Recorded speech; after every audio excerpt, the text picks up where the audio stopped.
છોટાઉદેપુરના નસવાડીમાં ડુંગર વિસ્તારમાં આઝાદીના વર્ષો બાદ નવો રસ્તો બનાવવામાં આવ્યો છે। ધનિયાબારીથી સાંકડીબારી સુધીનો ₹13.43 કરોડના ખર્ચે નવો રસ્તો બનાવીને લોકાર્પણ કરવામાં આવ્યું। આ સાથે જ 4 ગામોથી 4,000 જેટલી આદિવાસી પ્રજાએ ધારાસભ્ય અભયસિંહ તડવીને ખભા ઉપર બેસાડી તેઓના સેવા કાર્ય બદલ આભાર વ્યક્ત કર્યો છે।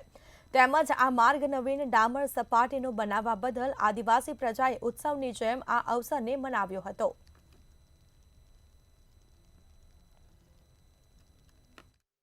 નસવાડી ગામથી તાલુકા મથકથી 45 કિલોમીટર દૂર અમારું વાડિયા ગામ આવેલું છે અને આજે ગણિયાબારી સાંકડીબારીનો રસ્તો અમારા કાર્યકર્તાઓની સતત રજૂઆતને કારણે 6 કિલોમીટર લંબાઈનો રસ્તો 14 કરોડના ખર્ચે તૈયાર થઈ ગયો છે અને રસ્તાનું આજે અમે લોકાર્પણ કર્યું છે।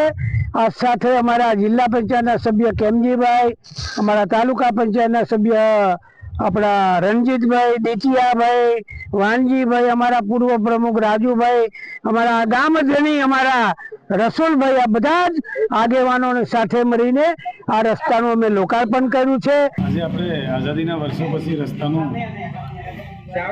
વારંવાર ભલામણ કરતા હતા। ધારાસભ્યશ્રીને જણાવ્યું, ધારાસભ્ય ધ્યાન લીધી, એના ધ્યાન દોરોને રસ્તા બની ગયા છે। 108 ગામે ગામે જતા થઈ ગયું એટલે ગામજનોને શાંતિ છે અને અમે પણ ખુશ છે। ધારાસભ્ય સાહેબશ્રીને આભાર માનીએ છીએ, કોન્ટ્રાક્ટરને પણ આભાર માનીએ છીએ, આટલા સારા રસ્તા બનાવી આપ્યા।